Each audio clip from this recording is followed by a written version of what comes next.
హెచ్సిఏలో హరిత హననంపై కేంద్రం మౌనం వెనుక మర్మమేంటి? 20 రోజుల పాటు విద్యార్థుల ఆందోళనలు, పోలీసుల నిర్బంధకాండ, లాఠీచార్జీలు జరిగినా మోదీ సర్కార్ నుంచి స్పందన లేదు.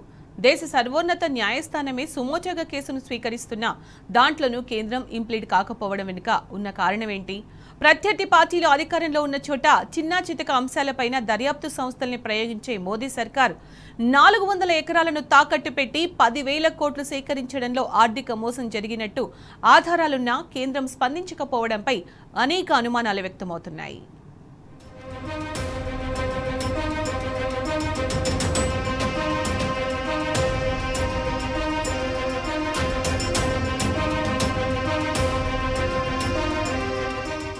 హెచ్సియుకు చెందిన కంచగచ్చిబౌలి భూముల వ్యవహారంలో రాష్ట్ర ప్రభుత్వం వ్యవహరించిన తీరుపై ఎన్నెన్నో విమర్శలు వచ్చినా కేంద్ర ప్రభుత్వం గాని కేంద్ర విద్యాశాఖ గాని స్పందించకపోవడం విమర్శలకు తావిస్తున్నది.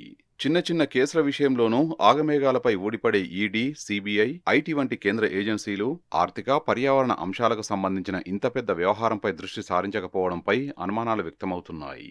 కంచగచ్చిబౌలి వ్యవహారంలో రాష్ట్ర ప్రభుత్వం ఎన్నో ఉల్లంఘనలకు పాల్పడిందనే ఆరోపణలున్నాయి. భారత అటవీ చట్టం 1927లోని నిబంధనలకు విరుద్ధంగా డీమ్డ్ ఫారెస్ట్ ల్యాండ్ను తనఖా పెట్టడం, టీజీఐఏసీకి హక్కులు రాకుండానే ప్రైవేటు సంస్థకు ఈ భూమిని తాకట్టు పెట్టడం, తహసీల్దార్ ప్రమేయం లేకుండానే హక్కుల బదలాయింపు చేపట్టడం వంటి ఆరోపణలున్నాయి.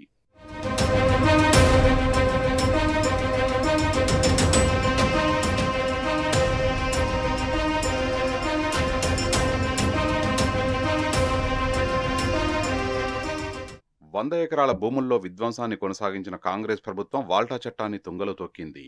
విలువైన హెచ్సియు భూములను ముక్కలు చేసి తద్వారా ఆర్థిక ప్రయోజనాలు పొందేందుకు చాలా ప్రయత్నాలు జరిగాయంటూ సిద్ధాంత దాస్ నేతృత్వంలోని కేంద్ర సాధికార కమిటీ తన నివేదికలో పేర్కొంది. ఇలాంటి పరిస్థితుల్లో ఈ కేసును దర్యాప్తు చేయడానికి ED, CBI, IT, vigilance, environment, forest, climate change లాంటి కేంద్ర ప్రభుత్వ సంస్థలు పూనుకోకపోవడం చర్చనీయాంశంగా మారింది. 2023లో మేడిగడ్డ బరాజ్లోని ఒక పిల్లర్ కుంగిపోతే 24 గంటలు గడవకముందే ఢిల్లీ నుంచి జాతీయ డ్యామ్ సేఫ్టీ అథారిటీ కమిటీ వచ్చి హడావిడి చేసింది. కాళేశ్వరమే నిరుపయోగమని గగ్గోలు పెట్టింది. తమిళనాడులో ఇసుక అక్రమ రవాణా ఘటనలు పెరిగిపోయాయంటూ ఈడీ నుంచి 3 ప్రత్యేక బృందాలు ఆ రాష్ట్రంలో గతేడాది 2-3 నెలల పాటు మకాం పెట్టాయి. యూపీలోని లక్నో రైల్వే స్టేషన్లో ఓ క్లర్కు 5,000 రూపాయలను లంచంగా తీసుకోవడం, చెన్నైలోని పోస్టల్ డిపార్ట్మెంటులో ఓ ఉద్యోగి పార్సిల్ని ఇవ్వడానికి 10,000 రూపాయలను లంచంగా డిమాండ్ చేసిన కేసుని సిబిఐ దర్యాప్తు చేసింది. కాగా హెచ్సియు భూముల వివాదంలో వేల కోట్ల రూపాయల ఆర్థిక అక్రమాలకు ప్రయత్నాలు జరిగాయని సిఈసి కమిటీలు నివేదికలు చెప్తున్నా ఈడీ, సిబిఐ వంటి కేంద్ర దర్యాప్తు సంస్థలు దృష్టి సారించకపోవడం అనుమానాలకు తావిస్తున్నది.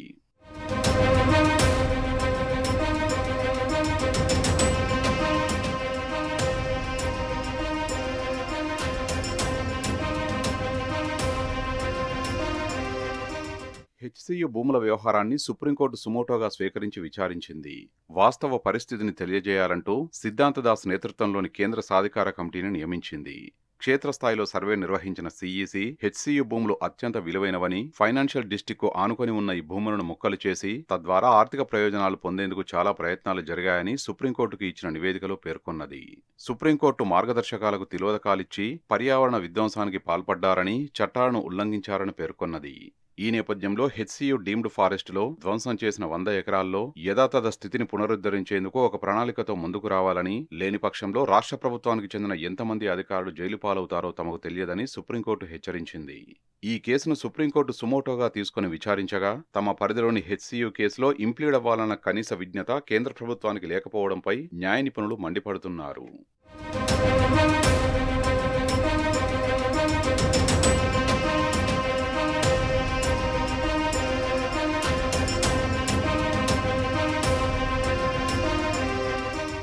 హెచ్సియులో ఇంత తతంగం జరుగుతున్నా కేంద్ర ప్రభుత్వం స్పందించకపోవడంపై రాష్ట్ర బీజేపీ నేతలు సైతం విస్మయం వ్యక్తం చేస్తున్నట్టు తెలిసింది. జాతీయ స్థాయిలో కాంగ్రెస్తో కొట్లాడుతున్నామని చెప్పుకుంటున్న బీజేపీ హెచ్సియు విషయంలో ఈ అనుచితమైన ఆలస్యం, అనుచితమైన ఉపేక్ష, అనుచితమైన ఔదార్యం చూయించాల్సిన అవసరమేంటి, కారణమేంటి? రాష్ట్రంలోని కాంగ్రెస్ సర్కారు విషయంలో కేంద్ర బీజేపీ వ్యవహరిస్తున్న ఈ తీరు రాష్ట్రంలో బీజేపీని మరింత బలహీనం చేస్తున్నదనే ఆందోళన బీజేపీ రాష్ట్ర నేతల్లో వ్యక్తమవుతున్నది.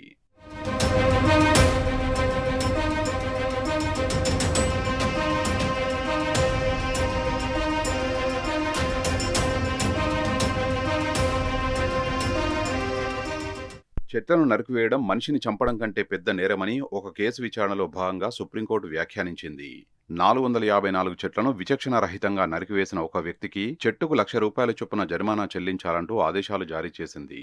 రాష్ట్ర ప్రభుత్వం కంచగచ్చిబౌలిలోని 100 ఎకరాల్లో దాదాపు 80,000కు పైగా చెట్లను నరికివేసిందనే ఆరోపణలున్నాయి.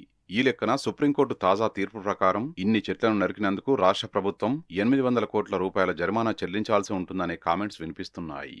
ఈ భూముల్లో రాష్ట్ర ప్రభుత్వం సాగించిన దమనకాండకు భారత చట్టాల ప్రకారం శిక్షలు వేసుకుంటూ పోతే ఈ విధ్వంసానికి కారణమైన వారికి కనిష్టంగా 17.5 ఏండ్ల నుంచి గరిష్టంగా 40.5 ఏండ్ల జైలు శిక్ష విధించాల్సి ఉంటుందని పర్యావరణ న్యాయ నిపుణులు చెప్తున్నారు.